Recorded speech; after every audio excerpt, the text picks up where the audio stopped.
तो हेलो बच्चों, एक बार पुनः स्वागत है आप सभी का राहुल एकेडमी की एक और बेहतर वीडियो में। तो प्यारे बच्चों, आज की इस वीडियो में हम लोग पढ़ने वाले हैं कक्षा 10 के विज्ञान का जो अनसॉल्व्ड पेपर है उसका सेट 1 का कंप्लीट सोल्यूशन देखेंगे। तो यहाँ पर मेरे पास है कक्षा 10 के विज्ञान का अनसॉल्व्ड पेपर जो कि ये 2025 का है और राजीव प्रकाशन का टोटल एनसीईआरटी पैटर्न पर आधारित है। ठीक है, और यहाँ पर देखिए लिखा गया है कि 2024 से 2018 के प्रश्न पत्रों का संग्रह, यानी कि जो 2024 से लेकर के जो 2018 के जो पेपर है जितने सेट, उन सभी सेटों का इसमें संग्रह दिया गया है। तो हम क्या करेंगे कि एक एक सेट को बारी बारी से हर एक वीडियो में प्रोवाइड करेंगे और आपको क्या करना है कि इन सभी सेटों को अच्छी तरीके से प्रैक्टिस कर लेनी होगी। ठीक है, तो प्यारे बच्चों, इस अनसॉल्व्ड पेपर का पहला सेट हम लोग सॉल्व करेंगे। ठीक है, तो यहाँ पर देखिए लिखा गया है कि विज्ञान केवल प्रश्न पत्र, और यहाँ पर देखिए लिखा गया है सेट 1 2024, और ये पेपर का संकेतांक दिया गया है कि 824 IJ। ठीक है, टोटल इस पेपर का पूर्णांक होता है 70 नंबर का, और ये जो समय दिया गया है 3 घंटे 15 मिनट का। और यहाँ पर कुछ इंस्ट्रक्शन दिए गए हैं, सुझाव दिए गए हैं जो कि आपको पेपर में फॉलो करना है। ठीक है, तो यहाँ पर हम लोग खंड अ देखेंगे जो कि टोटल बहुविकल्पी प्रश्न है, और इसमें जो उपभाग बांटे गए ये तीन भाग में बांटे गए हैं। ठीक है, एक पहला उपभाग है, एक दूसरा है, तीसरा। ठीक है, पहले उपभाग में आपको बहुविकल्पी प्रश्न दिए जाएंगे फिजिक्स से, और दूसरे में दिए जाएंगे रसायन विज्ञान के बहुविकल्पी प्रश्न, और तीसरे उपभाग में जीव विज्ञान के बहुविकल्पी प्रश्न। तो टोटल बहुविकल्पी प्रश्न जो होंगे प्यारे बच्चों वो 20 होंगे जो कि आपको OMR सीट में भरना होगा। ठीक है, तो चलिए हम लोग खंड अ का पहला क्वेश्चन लेते हैं। ठीक है,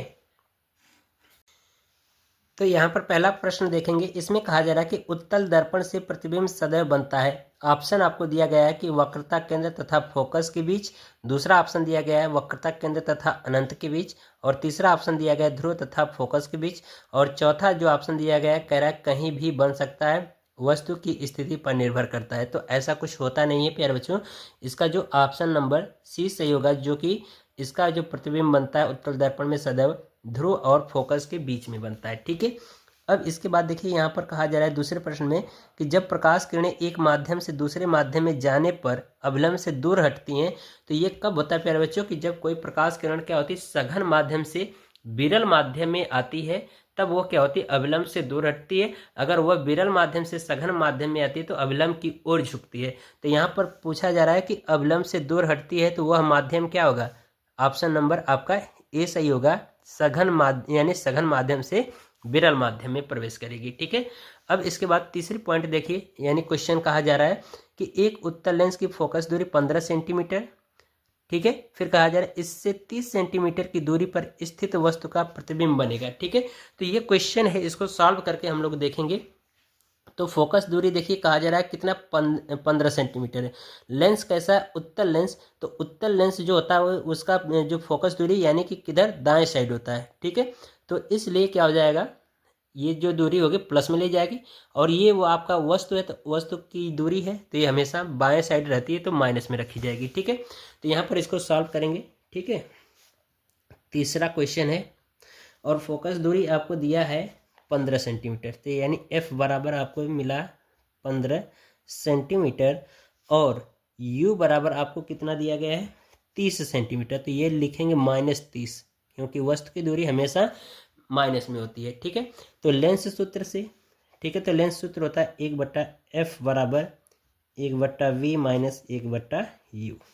ठीक है, ये होता है, तो इसे मान रखिए, तो ये हो जाएगा 1/F, मतलब F की जगह पे 15 रख दीजिए, अब बराबर V का मान पूछा जा रहा है। ठीक है, यहाँ पर लिख देंगे V का मान पूछा जा रहा है, और U का मान आपको दिया गया कितना -30, तो यहाँ पर U की जगह पे रख दीजिए -30, तो ब्रैकेट हटाएंगे तो ये माइनस माइनस प्लस हो जाएगा, तो इसको पक्षांतर करके इधर भेज देंगे, तो ये हो जाएगा 1/V बराबर, ठीक है, 1/V बराबर हो जाएगा ये आपका 1/15, और ये प्लस हो जाएगा तो इधर आएगा तो कितना हो जाएगा माइनस हो जाएगा। ठीक है, तो ये हो जाएगा 30। अब इसको सॉल्व कर लेते हैं। ठीक है, तो इसको सॉल्व करेंगे बच्चों, तो यहाँ पर आपको मिल जाएगा LCM 30। ठीक है, भाग करेंगे 2 बार जाएगा, 2 का गुणा करा देंगे, इसका 1 बार जाएगा, यहाँ पर -1 लिख देंगे, तो ये मिल जाएगा आपका कितना 1/30, और जो कि ये किसके बराबर चल रहा है V के बराबर चल रहा है, तो V का मान चाहिए, तो V बराबर कितना हो जाएगा 30। यानी कि V का मान कितना आ रहा है 30 सेंटीमीटर। ठीक है, तो यहाँ पर देखिए ऑप्शन आपको मिल रहा है बी। ठीक है, तो ये ऑप्शन आपका बी सही हो जाएगा। ठीक है, 30 सेंटीमीटर पर वस्तु की जो दूरी होगी और जो प्रतिबिंब बनेगा ये क्या है, वास्तविक प्रतिबिंब बनेगा। और क्या कह रहा है कि वस्तु इससे यानी कि जो प्रतिबिंब बनेगा उल्टा बनेगा, वो वस्तु के आकार का है। ठीक है, तो ये चीज़ है। तो ये हो गया। फिर इसके बाद अगला क्वेश्चन इसका देखिए। अगले क्वेश्चन में प्यारे बच्चों देखिए, यहाँ पर कहा जा रहा है कि जब श्वेत प्रकाश प्रिज्म से गुजरता है तो निर्गत प्रकाश में प्रिज्म के आधार से दूरस्थ प्रकाश का रंग होता है।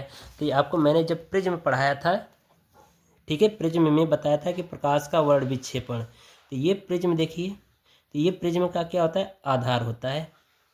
ठीक है, और जब प्रकाश किरण इससे होकर के गुजरती है तो ये अपने 7 रंग अवयवी रंगों में क्या हो जाता है, बट जाता है। ठीक है, इस तरह से ये कवर कर लेते हैं।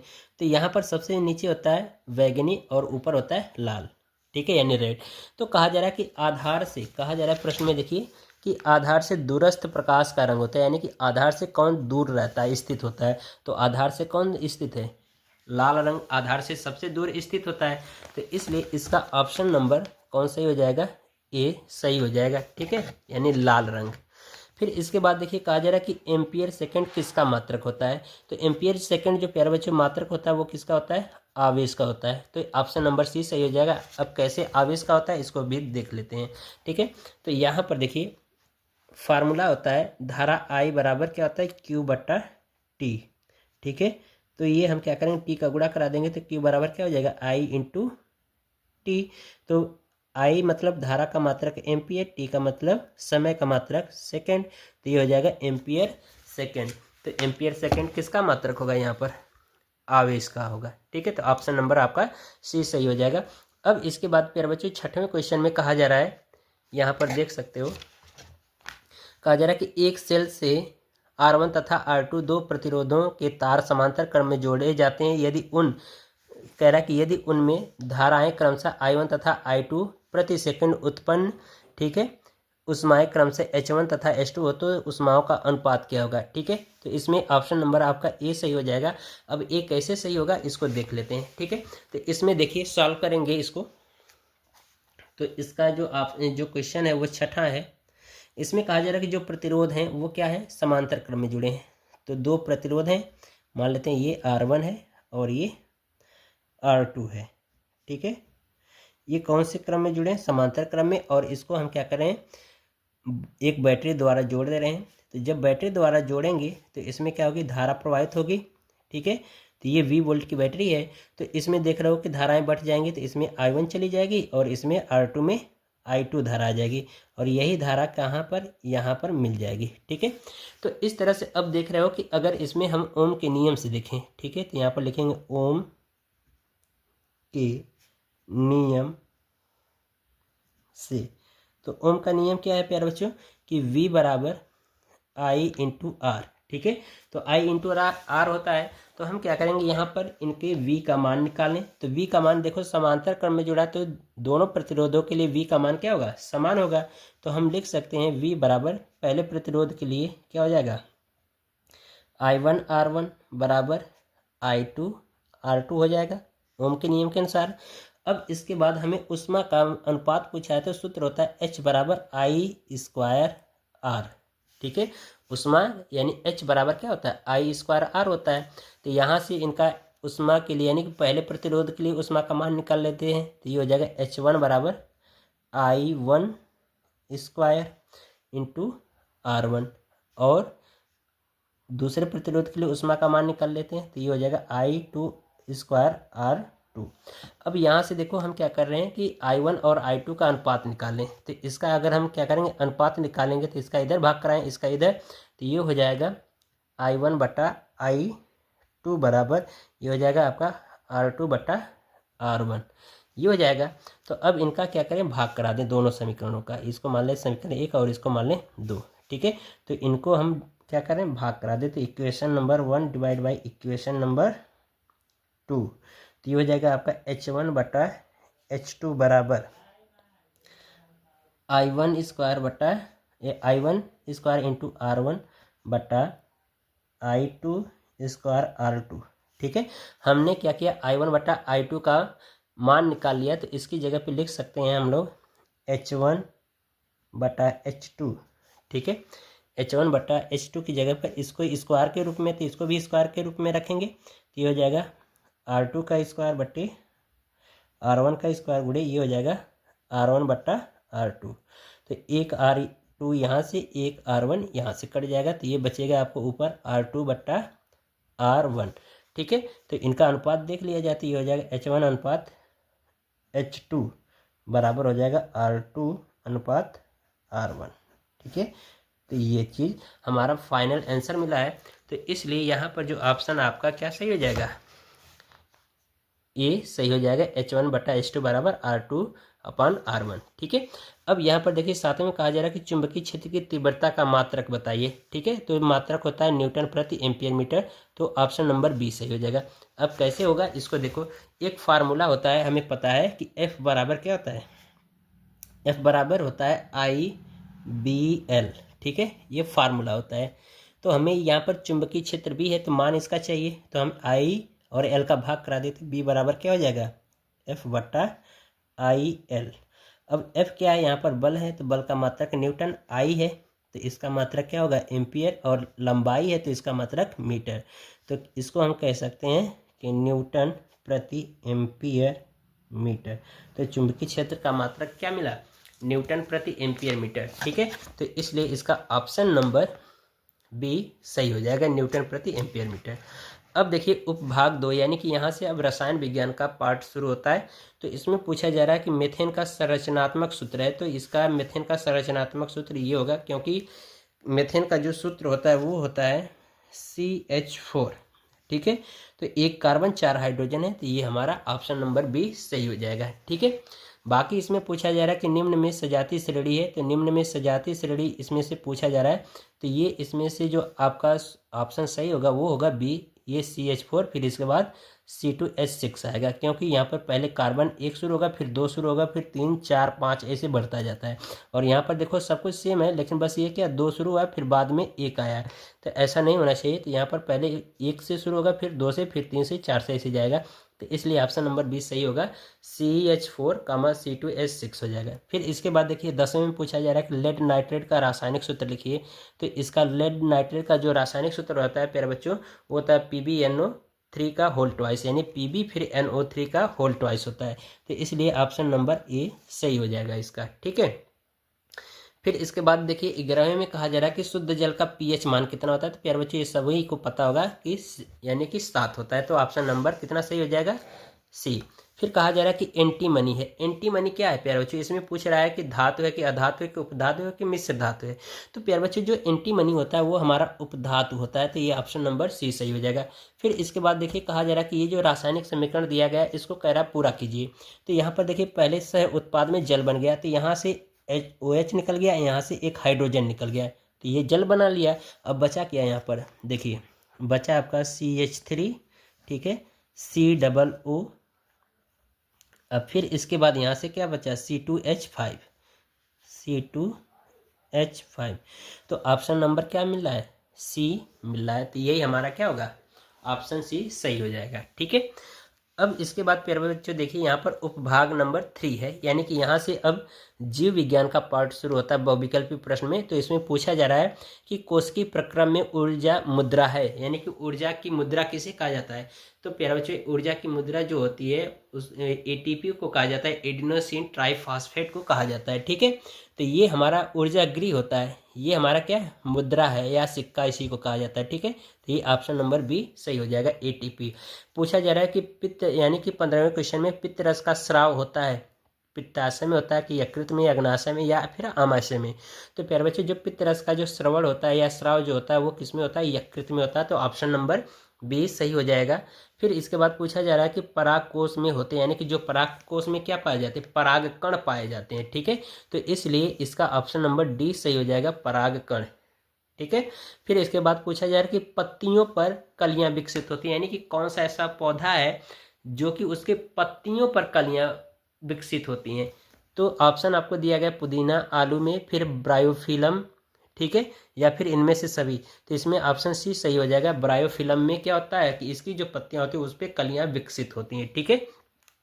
फिर इसके बाद पूछा जा रहा है कि एक लिंगी पुष्प का उदाहरण है। तो पपीते का फूल हमारा क्या होता है, एक लिंगी पुष्प का उदाहरण होता है, ठीक है, ये आपको ध्यान रखना है। फिर इसके बाद पूछा जा रहा है कि एक स्वस्थ मनुष्य में सामान्य रक्तदाब होता है तो कितना होता है। पूछा जा रहा है कि 140 से, यानी 140/80 या 120/80 या फिर 135/100 या फिर 125/115। तो इसमें ऑप्शन नंबर बी सही होगा, जो कि एक मनुष्य का जो रक्तदाब होता है वो 120/80 पर होता है, ठीक है। अब इसके बाद पूछा जा रहा है कि विषय में कि निम्नलिखित में से कौन सा आहार श्रृंखला का निर्माण करता है। तो आहार श्रृंखला का मतलब प्यारे बच्चों क्या होता है कि एक के ऊपर एक लोग क्या होते हैं, डिपेंड होते हैं। जैसे कि यहाँ पर कहा जाए कि घास है तो घास को, यानी फिर इसके बाद क्या है, गेहूं है, फिर आम है। तो यानी घास को गेहूं नहीं खा सकता, ना ही आम गेहूं को खा सकता है, ठीक है। और यहाँ पर देखिए कहा जा रहा है कि बकरी यानी जो ये घास है ये उत्पादक का कार्य कर रही है, तो इसको खाने वाला बकरी होगा और बकरी खाने वाला कौन होगा, मानव होगा। तो ये आपको ऑप्शन सही हो जाएगा, ठीक है। तो यही हमारा यानी घास, बकरी और मानव खाद्य श्रृंखला या आहार श्रृंखला का निर्माण करते हैं, ठीक है। अब हम लोग खंड ब करेंगे, ठीक है। तो यहाँ पर देखिए लिखा गया है खंड ब, वर्णनात्मक प्रश्न और उपभाग 1, यानी कि भौतिक विज्ञान से क्वेश्चन दिए गए हैं। तो यहाँ पर देखिए 21वें क्वेश्चन में कहा जा रहा है कि एक उत्तल दर्पण से 25 सेंटीमीटर की दूरी पर रखी वस्तु का प्रतिबिंब वस्तु की लंबाई का आधा बनता है। तो पहले पॉइंट में पूछा जा रहा है कि दर्पण से प्रतिबिंब की दूरी, तथा दूसरे पॉइंट में कहा जा रहा है कि दर्पण की फोकस दूरी ज्ञात कीजिए, ठीक है। तो चलिए इस क्वेश्चन को सॉल्व करते हैं। तो यहाँ पर लिखेंगे सॉल्व, ठीक है। और प्यारे बच्चे जो क्वेश्चन में मान दिए गए होते हैं ना, उनको सबसे पहले हम लोग क्या करते हैं, नोट कर लेते हैं। ये क्वेश्चन लगाने का सही तरीका होता है, ठीक है। तो यहाँ पर सॉल्यूशन करेंगे और यहाँ पर लिखा जाएगा दिया है, यानी कि जो प्रश्न में दिया गया है, क्या दिया गया है उसको देखिए। इसमें कहा जा रहा है कि उत्तल दर्पण से वस्तु की दूरी, ठीक है। तो वस्तु की दूरी को हम किससे दर्शाते हैं, यू से, और वस्तु की दूरी हमेशा किस में होती है, माइनस में होती है। और ये दूरी जो दी गई है आपको 25 सेंटीमीटर दी गई है। अब इसके बाद देखिए कहा जा रहा है कि जो प्रतिबिंब की जो लंबाई है वो क्या आ रहा है, यानी कि जो वस्तु का जो प्रतिबिंब है वह कहा जा रहा है कि वस्तु की लंबाई का आधा है। तो इसका मतलब कि ये आवर्धन क्षमता दिया है, ठीक है। तो इसका आवर्धन क्षमता m बराबर कितना दे रखा है, 1/2। आधा का मतलब क्या होता है, 1/2। अब प्यारे बच्चों फार्मूला हमें एक पता है आवर्धन क्षमता दर्पण के लिए कि m बराबर कितना होता है, -v/u, ठीक है। तो ये हम क्या कर सकते हैं, m की जगह पे ये वाला मान रख सकते हैं। तो यहाँ पर रख दीजिए, तो ये हो जाएगा -v/u बराबर 1/2। तो इसका क्रॉस गुणा करा दें तो ये हो जाएगा -v बराबर u/2। और देख रहे हो कि u का मान आपको दिया 25 सेंटीमीटर, तो यहाँ पर रख दीजिए। तो ये हो जाएगा -v बराबर -25/2, ठीक है। तो ये माइनस माइनस से कट जाएगा, तो v बराबर आपको मान मिल जाएगा कितना, 25/2 सेंटीमीटर, ठीक है। या इसको हम लिख सकते हैं कितना, 12.5 सेंटीमीटर, ठीक है। एक आंसर ये हो गया पहली पॉइंट का, ठीक है। दूसरी पॉइंट में पूछा जा रहा है फोकस दूरी, ठीक है। तो दूसरी पॉइंट यहाँ पर साइड में हल कर लेंगे। तो दूसरी पॉइंट में देखिए फोकस दूरी का मान पूछा जा रहा है ना, f का मान। तो यहाँ पर सॉल्व कर लेंगे, तो सूत्र लिख देंगे। दर्पण है तो यहाँ पर लिखेंगे दर्पण सूत्र से, दर्पण सूत्र से, ठीक है। दर्पण सूत्र क्या है, तो सबसे पहले सूत्र लिखेंगे 1/f बराबर 1/v प्लस 1/u। ये हमारा क्या होता है, दर्पण सूत्र होता है, ठीक है।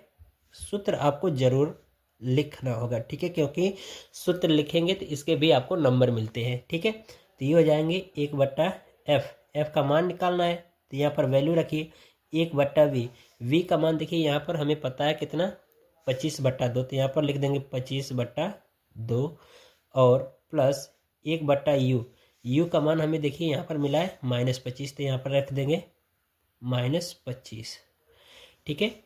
इसको सॉल्व करें तो ये हो जाएगा 1/f बराबर 2 ऊपर चला जाएगा तो ये हो जाएगा 2/25, और ये ब्रैकेट हटाएंगे तो प्लस और माइनस मिलके माइनस हो जाएंगे, तो 1/25 हो जाएगा, ठीक है। तो इसका एलसीएम ले लेंगे तो 1/f बराबर कितना हो जाएगा 25।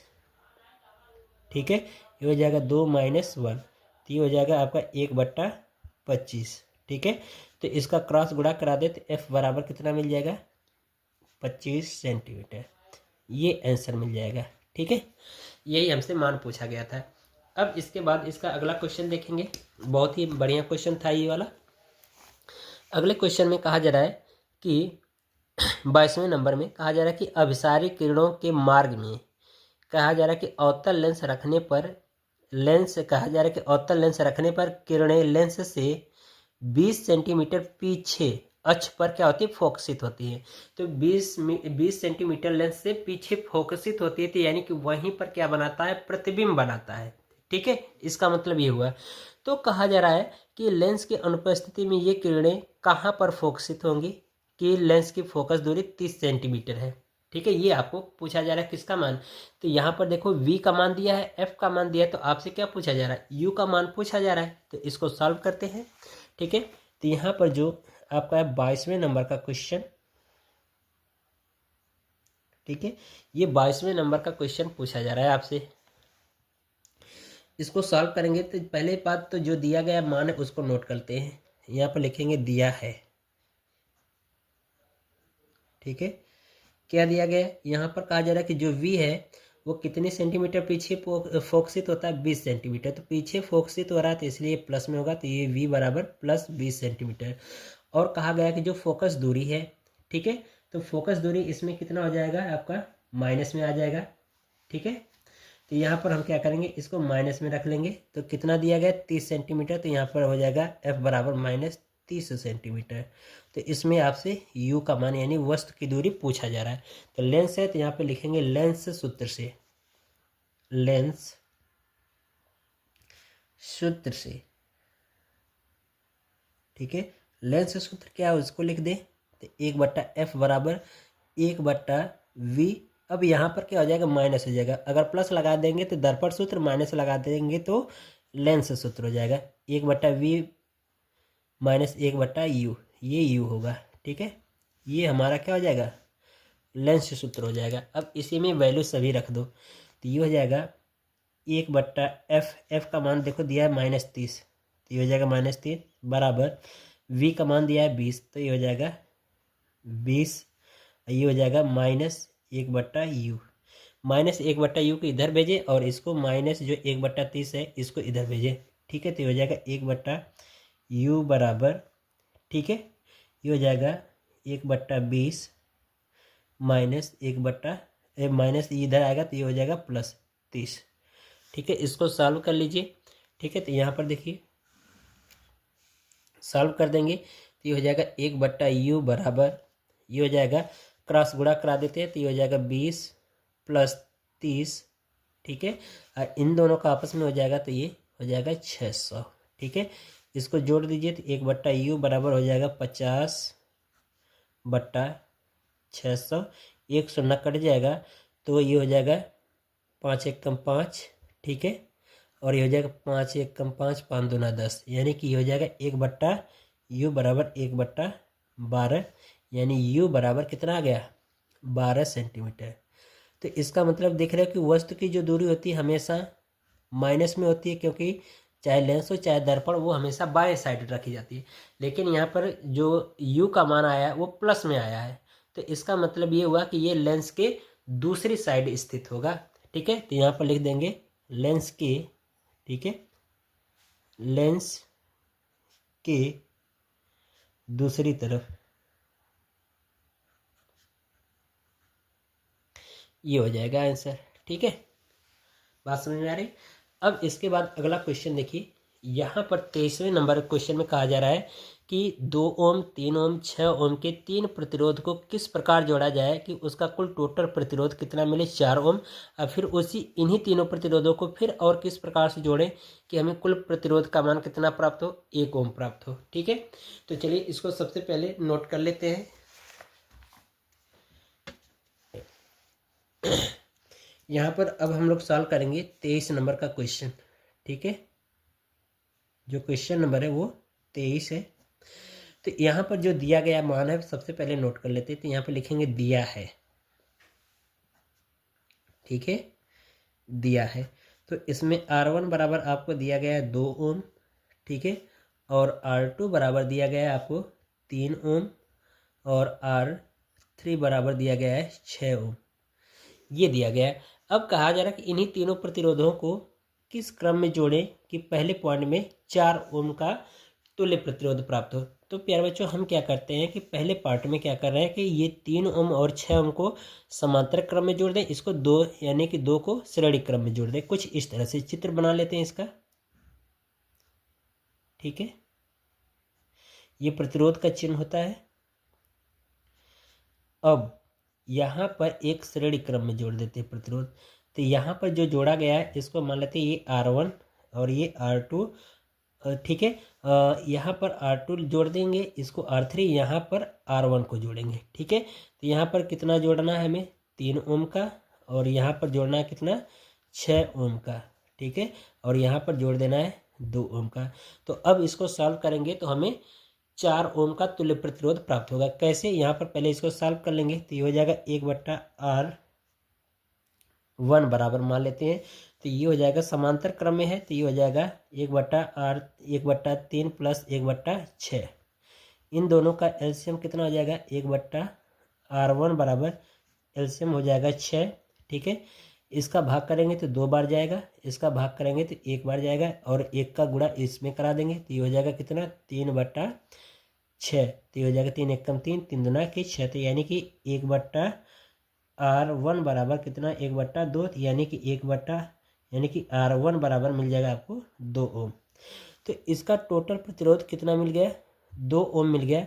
अब ये R1 और ये 2 ओम किस क्रम में हो गए, श्रेणी क्रम में। तो यहाँ पर लिख देंगे श्रेणी क्रम में होगा, तो टोटल यानी कि इक्विवेलेंट यानी RQ का मान कितना मिल जाएगा, ये 2 ओम टोटल प्लस 2 ओम ये, तो जोड़ देंगे कितना, 4 ओम।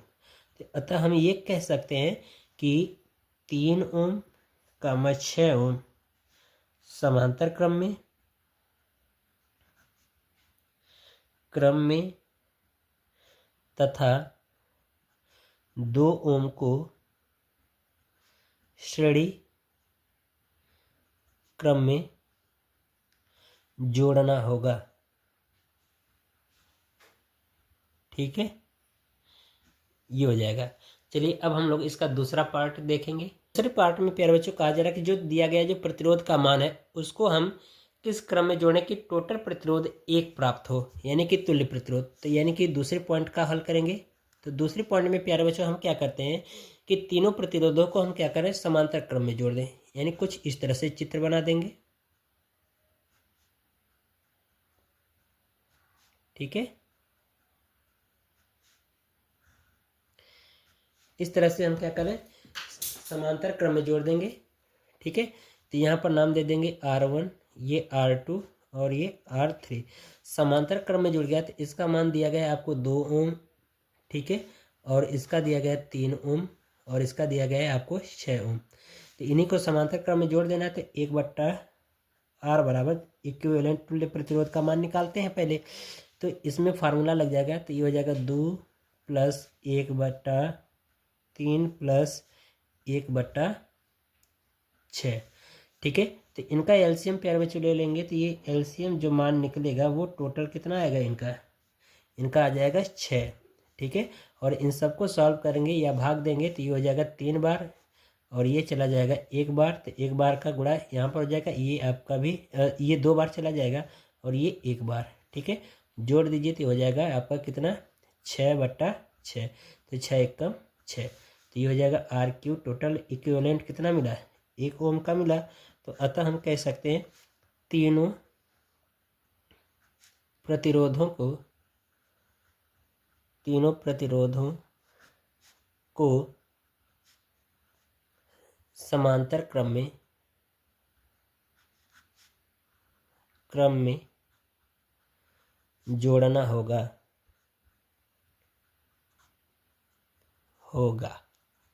ठीक है। ये आंसर हो जाएगा। बहुत ही बढ़िया क्वेश्चन था। अब इसके बाद अगला क्वेश्चन देखेंगे। इसमें देखिए कहा जा रहा है 24 नंबर के क्वेश्चन में कि घरेलू विद्युत वितरण में प्रयुक्त तारों के नाम बताइए, कार्य बताइए और आवरण के रंग को लिखिए। ठीक है, इतनी सारी चीज़ें पूछा जा रहा है 6 नंबर में। बहुत ही सिंपल क्वेश्चन है, इसको देखिए। तो इसमें प्यारे बच्चों सबसे पहले पॉइंट में यहाँ पर सबसे पहले तो ये देंगे क्वेश्चन नंबर, जो कि हम लोग 24वां सॉल्व कर रहे हैं। ठीक है ये क्वेश्चन नंबर है और इसमें पूछा गया कि तार का नाम बताना है जो घरों में प्रयुक्त होता है। ठीक है, तो यहाँ पर हेडिंग लगाएंगे नाम। तो तारों का नाम क्या क्या होता है प्यारे बच्चों? तो पहला जो तार होता है वो होता है आपका गर्म तार। ठीक है, गर्म तार, और इसका जो रंग होता है ये कैसा होता है? लाल होता है। ठीक है, और दूसरा जो तार होता है ठंडा तार होता है। ठीक है, और इसका रंग जो होता है प्यारे बच्चों वो नीला होता है या फिर काला। ठीक है, यहाँ पर नीला या काला ये होता है। और एक जो तार होता है वो भूसंपर्क तार होता है। ठीक है, भूसंपर्क तार, तो ये कैसा होता है? हरे रंग का होता है। ठीक है, हरा होता है। ये तो तार के नाम हो गए। अब इनका कार्य क्या है इसको जान लेते हैं। तो यहाँ पर लिख देंगे कार्य। ठीक है, ये पहली पॉइंट है और ये दूसरी पॉइंट है। तो इनका कार्य जो प्यारे बच्चों जो होता है, जो गर्म तार होता है ये विद्युत धारा प्रवाहित करता है। तो यहाँ पर पहली पॉइंट लिखेंगे गर्म तार, गर्म तार विद्युत धारा, विद्युत धारा प्रवाहित करता है। ठीक है, विद्युत धारा प्रवाहित करता है।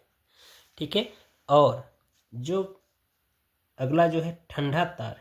ठीक है, इसका जो प्यारे बच्चों कार्य होता है ये क्या होता है? न्यूट्रल होता है। तो ये लिख देंगे न्यूट्रल होता है।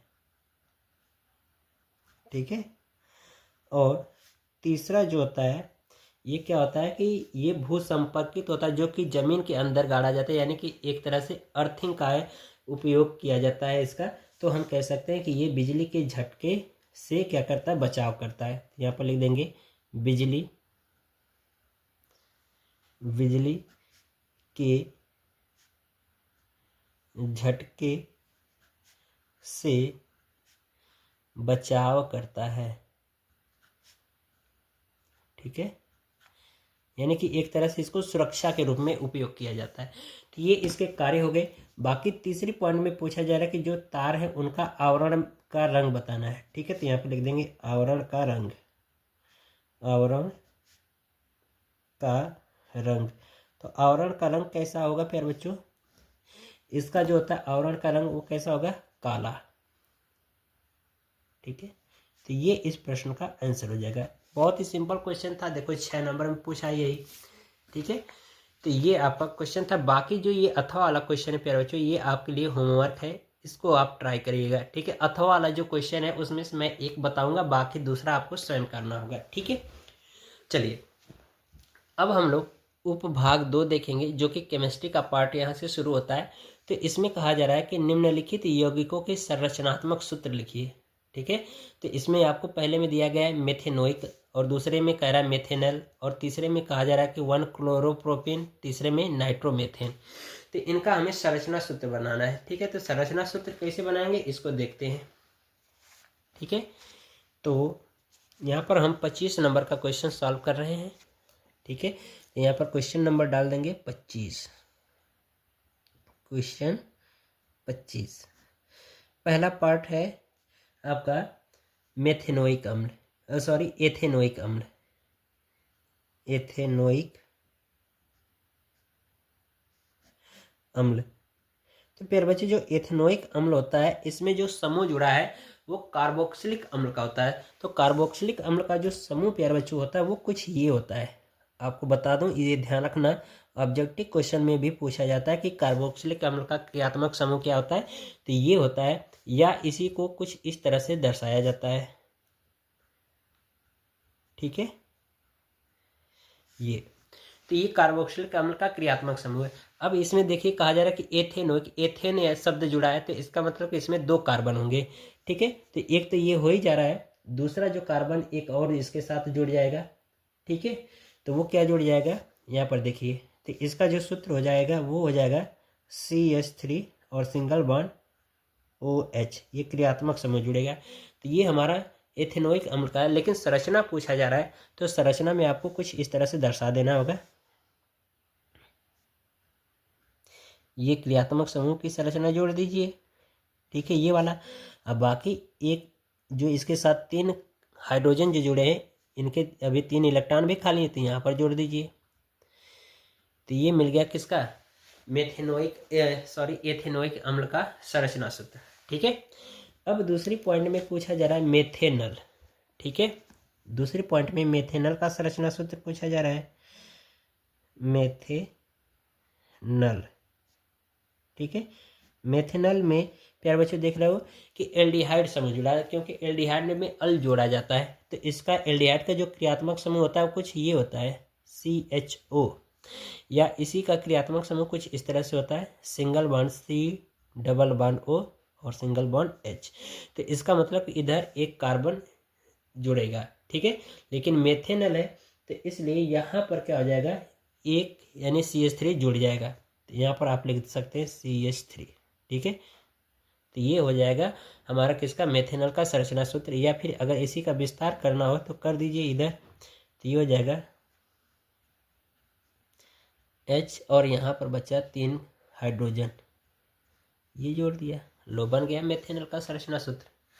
ठीक है, अब इसके बाद हम लोग देखेंगे अगला जो क्वेश्चन पूछा जा रहा है कि 1 क्लोरोप्रोपेन। ठीक है, तो यहाँ पर तीसरे में बना देंगे 1 क्लोरोप्रोपेन। 1 क्लोरोप्रोपेन का बनाएंगे प्यारे बच्चों, तो यहाँ पर देखिए तो एक क्लोरीन जुड़ा है, वो भी कार्बन के पहले नंबर पे, इसीलिए 1 शब्द जुड़ा है। अब प्रोपेन है तो इसका मतलब 3 कार्बन होंगे, तो इसका मतलब ये जो सूत्र हो जाएगा इसका CH3 single bond CH2 single bond CH2 single bond Cl, ये हो जाएगा। अगर इसी का संरचना बनाया जाए तो कुछ ये बनेगा। ठीक है, तो यहाँ पर जो बचा है यहाँ पर हाइड्रोजन जोड़ दीजिए।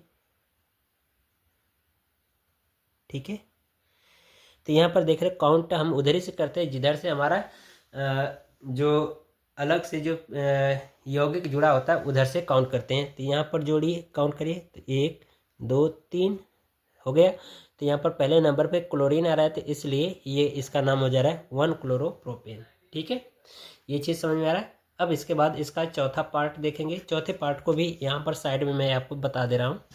ठीक है, चौथे पार्ट में कहा जा रहा है कि नाइट्रोमेथेन का बनाना है, नाइट्रोमेथेन। ठीक है, नाइट्रोमेथेन का देख लीजिए। तो नाइट्रोमेथेन का जो संरचना सूत्र हो जाएगा प्यारे बच्चों कुछ ये हो जाएगा, इसका नाइट्रोजन और यहाँ पर ऑक्सीजन का डबल बॉन्ड लगा दीजिए और ये सिंगल बॉन्ड और यहाँ पर सिंगल बॉन्ड CH3 कर दीजिए। तो ये नाइट्रोमेथेन का संरचना सूत्र हो गया। ठीक है, अब अगला क्वेश्चन देखेंगे। इसका अगले क्वेश्चन में कहा जा रहा है प्यारे बच्चों, विद्युत रासायनिक श्रेणी को स्पष्ट कीजिए और इसके 2 अनुप्रयोग लिखिए। ठीक है, तो विद्युत रासायनिक श्रेणी क्या होती है इसकी परिभाषा मैं आपको बता दे रहा हूँ। तो इसमें क्या होता है प्यारे बच्चों की जो मानक इलेक्ट्रोड होते हैं, ठीक है, विद्युत रासायनिक सेल आप पढ़े होंगे। ठीक है, तो उसमें क्या होता है कि कुछ इलेक्ट्रोड लगाए जाते हैं। ठीक है, तो उन इलेक्ट्रोडों का क्या होता है, जो यानी कि जो इलेक्ट्रोड विभव होता है उनको यदि हम क्या कर रहे हैं बढ़ते हुए क्रम में रखें, तो जब बढ़ते हुए क्रम में रखा जाता है तो उनके लिए क्या होता है, ये एक श्रेणी प्राप्त होती है। तो उस श्रेणी को हम क्या कहते हैं, विद्युत रासायनिक श्रेणी कहते हैं। और इसके अनुप्रयोग की बात करें तो इसका जो प्यारे बच्चों अनुप्रयोग होता है वो धातु के धनायन बनाने की प्रवृत्ति रखता है, और दूसरा जो होता है एक धातु को दूसरी धातु द्वारा विस्थापित किया जाता है। ठीक है, तो ये इसका उपयोग किया जाता है। बात समझ में आ रही। बाकी फुल डिटेल वीडियो आपको बहुत ही जल्दी हमारे यूट्यूब चैनल पर प्रोवाइड हो जाएगी। ठीक है, फिर इसके बाद देखिए कहा जा रहा है अगले क्वेश्चन में कि मिश्र धातु किसे कहते हैं, कॉपर की दो प्रमुख धातुओं के नाम व उपयोग लिखिए। ठीक है, तो मिश्र धातु क्या होता है प्यारे बच्चों कि जब दो या दो से अधिक धातुओं के समांगी मिश्रण, यानी जब दो या दो से अधिक धातुओं को मिलाया जाता है समांगी मिश्रण के रूप में, तो उनसे जो नई धातु प्राप्त होती है वो क्या कहलाती है, मिश्र धातु कहलाती है। जो कि इसका जो उदाहरण होता है प्यारे बच्चों कॉपर के पीतल और कांसा होता है, और इनका जो उपयोग होता है बर्तन बनाने में, हवाई जहाज, पुल, वाहन के निर्माण में इसका उपयोग किया जाता है। ठीक है, तो ये आप लिख लीजिए। अगला क्वेश्चन देखेंगे। अगला क्वेश्चन है 27 नंबर का। ठीक है, यानी कि प्रश्न नंबर 27 है। इसमें देख लीजिए, इसमें कहा जा रहा है कि निम्न यौगिकों का IUPAC नाम लिखिए। तो प्यारे बच्चे यहाँ पे देख रहे हो CHO जुड़ा है, तो CHO क्या होता है, एल्डिहाइड का होता है। तो एल्डिहाइड में क्या होता है कि इसमें क्या जोड़ते हैं, अल जोड़ते हैं, लेकिन यहाँ पर एक कार्बन है, तो इसके एक कार्बन को क्या कहते हैं, मेथ कहते हैं। तो इसका नाम हो जाएगा IUPAC नाम मेथेनॉल। ठीक है, और बाकी इसमें देख रहे हो 3 कार्बन जुड़े हैं, और पहले कार्बन पर यहाँ पर देख सकते हो कि डबल बॉन्ड जुड़ा है। तो ये जो डबल बॉन्ड होता है ये किसका होता है, एल्कीन का होता है। ठीक है, तो एल्कीन का होता है, तो संगत जो एल्केन होता है उसमें से एन हटा करके इन जोड़ देते हैं। तो ये क्या हो जाएगा, 3 कार्बन है तो 3 कार्बन को हम क्या कहेंगे, प्रोपेन कहेंगे। उसी में से एन हटाइए, इन जोड़िए, तो क्या हो जाएगा, प्रोपीन हो जाएगा। तो इसका नाम हो जाएगा मेथेनॉल, इसका नाम हो जाएगा प्रोपीन, या आप कह सकते हैं 1 प्रोपीन, क्योंकि ये जो डबल बॉन्ड है पहले कार्बन पर जुड़ा है, तो इसलिए 1 प्रोपीन इसका नाम हो जाएगा। ठीक है, बाकी ये क्वेश्चन देखिए, कहा जा रहा है कि कार्बन की संयोजकता पर संक्षिप्त टिप्पणी लिखिए। ठीक है, तो इसकी वीडियो आपको प्रोवाइड हो जाएगी। ठीक है, और बाकी यहाँ पर देखिए जो बेकिंग सोडा है या खाने वाला जो सोडा है, इसका रासायनिक नाम अणुसूत्र। ठीक है, ये सभी मैंने अपने यूट्यूब चैनल पर प्रोवाइड कर दिया है, वीडियो का लिंक डिस्क्रिप्शन में मिल जाएगा, वहाँ से देख लीजिएगा। ठीक है, बाकी ये अथवा वाला जो पार्ट है आप स्वयं करिए। ठीक है, फिर इसके बाद यहाँ पर देखिए 28 और 29। ठीक है, ये जो क्वेश्चन है और 30, ये तीनों क्वेश्चन की जो वीडियो आपको बहुत ही जल्द प्रोवाइड होगी हमारी यूट्यूब चैनल पर। ठीक है, वैसे भी आपको मैं डिटेल अभी करवा देता, लेकिन क्योंकि ये लॉन्ग क्वेश्चन है तो वीडियो लंबी हो जाएगी, हर एक चीज़ों को बताना पड़ेगा, क्योंकि ये थ्योरेटिकल पूरा पार्ट है। तो लिंक आपको वीडियो का मिल जाएगा तुरंत। ठीक है, बाकी यहाँ पर देख रहे हो कि जो 31वें नंबर का जो क्वेश्चन है, इसका अथवा वाला पार्ट कहा जा रहा है कि मानव के मादा जनन तंत्र का सचित्र वर्णन कीजिए। तो इसकी मैंने वीडियो प्रोवाइड कर दिया है, जल्द ही यूट्यूब चैनल पर प्रोवाइड किया है, तो वहाँ से आप देख सकते हो, लिंक डिस्क्रिप्शन में मिल जाएगा। ठीक है, तो इस तरह से प्यारे बच्चे जो हमारा अनसॉल्व पेपर का जो सेट 1 है वो कंप्लीट होता है। तो आशा करते हैं आपको हर एक चीज़ समझ में आया होगा। यदि प्यारे बच्चे ये वीडियो आपको पसंद आई हो तो वीडियो को लाइक करिएगा, और साथ ही साथ चैनल को सब्सक्राइब करना न भूलिएगा। मिलते हैं अगली वीडियो में, तब तक के लिए गुड बाय, थैंक यू, जय हिंद बच्चों। और अगले पार्ट की जो वीडियो हमारी रहेगी वो सेट 2 की होगी, जो कि 2024 का होगा, और पेपर का जो संकेतांक है 824 IQ का है। ठीक है।